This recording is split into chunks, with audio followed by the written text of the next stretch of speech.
راديو إيرنا ناصع ድምፂ ኤርትራውያን ክቡራት ሰማዕትና ዕለታዊ ዜና እንሆ።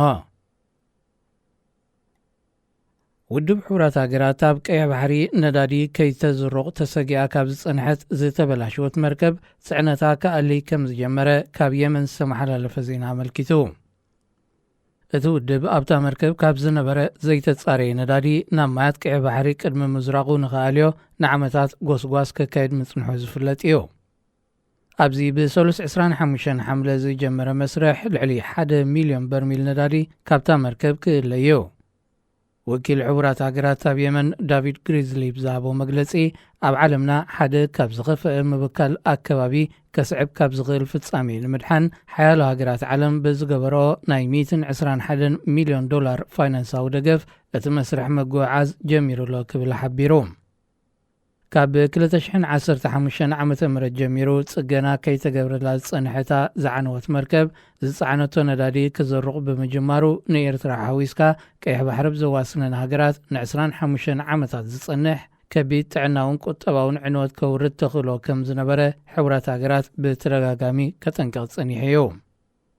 እቲ መስርሕ ምስግጋር ልዕሊ 1 ሚልዮን በርሚል ነዳዲ ከባቢ 20 መዓልታት ክወስድ ምዃኑ ክኢላታት ተዓውዲ ይገልጹ። ኩናት ወተሃደራውያን ሓይልታት ሱዳን ካብ ዝጅመር ኣብ ዝሓለፈ 4 ዋርሒ ጥራይ 18 ሰራሕተኛታት ረድኤት ከም ዝተቐትሉ ውድብ ሕቡራት ሃገራት ገሊጹ። እቲ ውድብ ኣብ ዝሓለፈ ሳለስተ ዘውፅኦ መግለጺ ብዘይካቶም ህይወቶም ዝሰኣኑ 18 ሰራሕተኛታት ረድኤት ካልኦት ልዕሊ 20 ሰባት እውን ተኣሲሮም ከም ዘለዉ መልኪቱ። ኣብ ልዕሊ ሰራሕተኛታት ረድኤት ዝኾነ ጉድኣት ከይወርድ ዝከላኸል ኣህጉራዊ ሕጊ እኳ እንተሎ ክልቲኦም ተቐናቐንቲ ወተሃደራውያን ሓይልታት ሱዳን ግና ነዚ ሕጊ ብምጥሓስ ኣብ ልዕሊቶም ኣብ ግብረ ሰናይ ተዋፊሮም ዝነበሩ ሰባት ጉድኣት ምውራዶም ገሊጹ።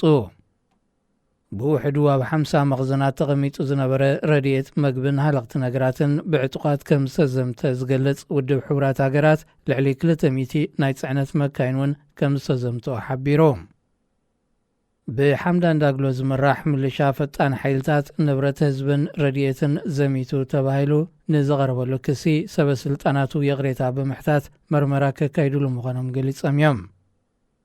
ብሰንኪ ኩናት ልዕሊ 80 ሚታዊት ካብ ሆስፒታላት ሱዳን ብሰንኪ ሕፅረት ቀረብ ካብ ስራሕ ወፃኢ ኮይኑሉ ብዘሎ እዋን ህዝቢ እውን ብሰንኪ ሕፅረት ሃለቕቲ ነገራት ኣብ ከቢድ ፀገም ወዲቑ ከም ዘሎ ይግለጽ። ኣብ ኢትዮጵያ ዓሌት ዝሰረቱ ግጭት ኣብ በበይኑ ከባቢታት ኣብ ዝካየደሉ ዘሎ እዋን ዕጡቓት ሓይልታት ፋኖ ኣብ ልዕሊ ሰራዊት ፈደራል መንግስቲ መጥቃዕቲ ፈጺሞም ክብላ ማዕከናት ዜናታ ሃገር ገሊፀን።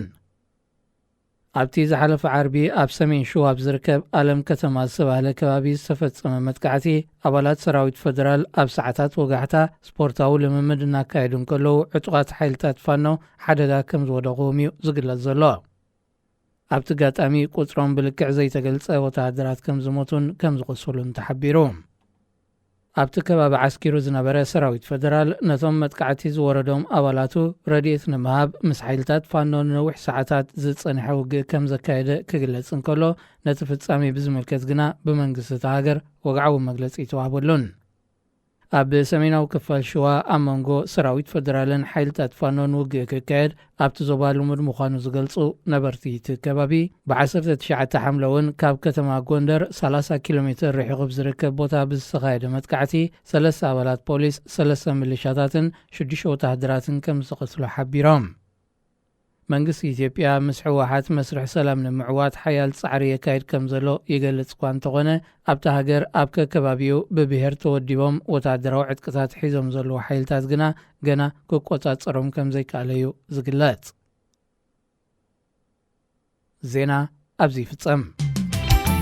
ሬድዮ ኤረና ናጻ ድምፂ ኤርትራውያን